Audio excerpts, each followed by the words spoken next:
Hi students, நான் உங்கள் maths teacher கவிஜி. இந்த யூனிவர்ஸ் நம்மை ஆஸ்வதிக்கட்டும். நாம் இந்த வீடியோவில் 10th மேக்ஸ் சாப்டர் 6 ட்ரிக்னோமெட்ரியில் எக்ஸசைஸ் 6.1 8th கொஸ்டின் சப்டிவிஷன் 1 பார்க்கலாம். கொஸ்டின் பாருங்கள். cos alpha divided by cos beta equal to m and cos alpha divided by sin beta equal to n. Then prove that ன்னு கொடுத்துருக்காங்க.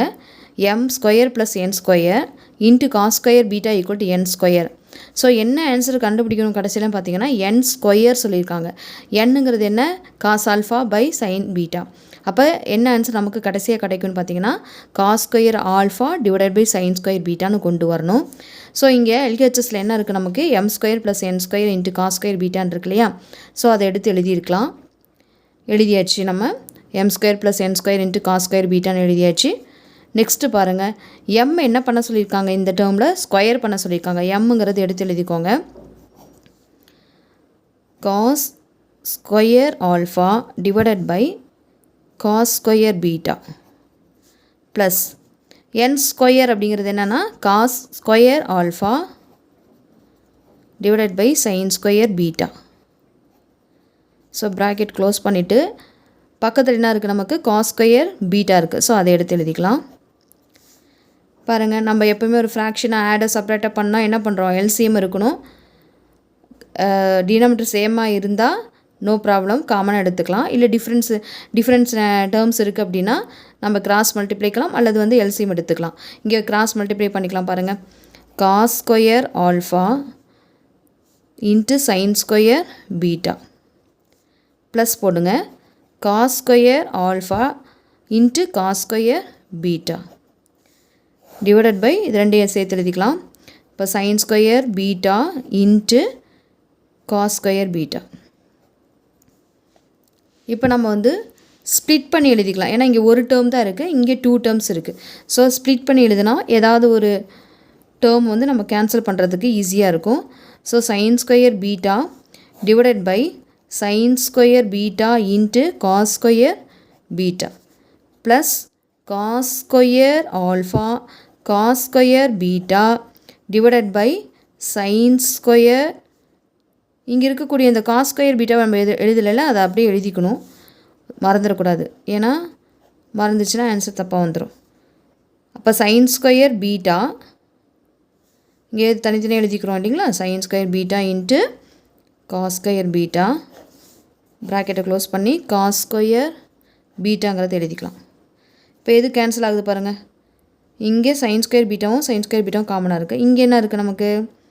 Cos square பீட்டாவும் கேன்சலாக இருக்குது.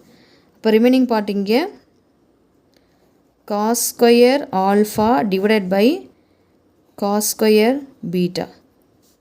So இப்போ இது வெளியில் இருக்கிறது இந்த டேர்மோட மல்டிப்ளை பண்ணால் காஸ் ஸ்கொயர் பீட்டான்னு வரும் plus cos square alpha divided by sine square beta. So இது உள்ளுகளுக்கு மல்டிப்ளை பண்ணிக்கோங்க. காஸ் ஸ்கொயர் பீட்டான்னு மல்டிப்ளை பண்ணிக்கலாம். இந்த காஸ் ஸ்கொயர் பீட்டாவும் இந்த காஸ் ஸ்கொயர் பீட்டாவும் கேன்சல் ஆகிடுச்சுன்னா ரிமைனிங் பார்ட் என்ன நமக்கு கிடைக்கும்? காஸ் ஸ்கொயர் ஆல்ஃபா கிடைக்கும். இங்கே வந்து நமக்கு எதுவும் அடிக்கிற மாதிரி இல்லை. ஸோ அதை அப்படியே எழுதிக்கலாம். இந்த காஸ் ஸ்கொயர் ஆல்ஃபா இருக்குது இல்லைங்களா? இதை வந்து நான் சைன் வர மாதிரி மாற்றிக்க போகிறேன். ஸோ அப்போ தான் நம்ம ஏதாவது ஒரு டேர்மை கேன்சல் பண்ண முடியும். ஸோ 1 மைனஸ் சைன் ஸ்கொயர் பீட்டான்னு சேஞ்ச் பண்ணிக்கோங்க divided by sine square beta. Next step பாருங்கள். இந்த காஸ் ஸ்கொயர் ஆல்ஃபா வந்து இந்த 2 டேர்ம்ஸ்க்கும் காமனாக இருக்குது இல்லைங்களா? ஸோ நம்ம வந்து இந்த காஸ் ஸ்கொயர் ஆல்ஃபாவை ஆஸ் இட் இஸ் ரைட் பண்ணிவிட்டு இப்போ மல்டிப்ளை பண்ணிக்கோ. 1 into cos square alpha divided by sine square beta வரும், அதையும் எழுதிக்குங்க. Sine square beta minus cos square alpha into sine square beta divided by sine square பீட்டான்னு கிடைக்கும் இல்லைங்களா? Sine square beta.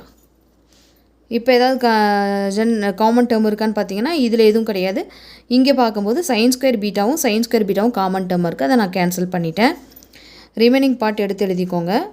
Cos square alpha plus cos square alpha divided by sine square beta minus cos square alpha இல்லைங்களா? இப்போ பாருங்கள் plus cos square alpha இங்கே இருக்குது, இங்கே minus cos square alpha இருக்குது. ரெண்டையும் கேன்சல் பண்ண முடியும் இல்லைங்களா? ஸோ கேன்சல் பண்ணிட்டா ரிமைனிங் பார்ட் நமக்கு என்ன கிடைக்குன்னா cos square alpha divided by sine square beta. இங்கே பாருங்கள் cos alpha divided by sine beta இங்கே இருக்கு இல்லையா? அதனோட ஆன்சர் என்ன நமக்கு 1. சரிங்களா? அப்போ 1 வரும், சாரி n வரும். Cos alpha divide by sine பீட்டாவோட ஆன்சர் நமக்கு n. இதே cos square alpha sine square பீட்டாவோட ஆன்சர் n ஸ்கொயர் வரும். ஸோ அப்போ இது வந்து நம்ம n ஸ்கொயர்னு எழுதிக்கலாம், which is RHS, hence proved. So இந்த கொஸ்டினில் என்னென்ன ப்ராசஸ் பண்ணியிருக்கீங்கன்னு அப்படியே ஒரு கோ த்ரூ பண்ணிக்கோங்க. ஃபஸ்ட்டு நம்ம வந்து m square plus n square into cos square ஆல்ஃபான் இருக்கு இல்லைங்களா? ஸோ அதை எடுத்து எழுதிட்டு m ஸ்கொயருக்கு பதிலாக இங்கே கொடுத்துருக்கக்கூடிய cos alpha divided by cos beta இருக்கு இல்லையா? அதுக்கு நம்ம ஸ்கொயர் பண்ணி எழுதணும். சேம் சிமிலராக நம்ம வந்து n ஸ்கொயருக்கும் நம்ம cos square alpha divided by sine square பீட்டான்னு எழுதணும். அதுதான் ஃபஸ்ட்டு ஸ்டெப்பு. நெக்ஸ்ட் வந்து கிராஸ் மல்டிப்ளை பண்ணியிருக்கோம், காமன் டேர்மை கேன்சல் பண்ணோம். எகெயின் என்ன பண்ணோம், நம்ம காஸ் ஸ்கொயர் பீட்டாவுக்காக 1 மைனஸ் சைன் ஸ்கொயர் பீட்டான்னு எழுதணும். அது 4th ஸ்டெப் வந்தது. நெக்ஸ்ட்டு மறுபடியும் ஸ்ப்ளிட் பண்ணிவிட்டு ஒவ்வொரு டேர்மாக நம்ம வந்து ஸ்ப்ளிட் பண்ணி தனித்தனி டேர்ம்ஸாக எழுதும் பொழுது இந்த இடத்துல இருக்கக்கூடிய சைன் ஸ்கொயர் பீட்டாவும் கேன்சல் ஆனிச்சு. ரிமைனிங்கில் வந்து plus cos square alpha minus cos square alpha cancel ஆச்சு. ரிமைனிங் டேர்ம்ஸ் வந்து cos square alpha divide by sine square beta equal to n square. இந்த கொஸ்டின் உங்களுக்கு அண்டர்ஸ்டாண்ட் ஆகிருக்கு நம்புகிறேன். தேங்க்ஸ் ஃபார் வாட்சிங் ஸ்டூடெண்ட்ஸ்.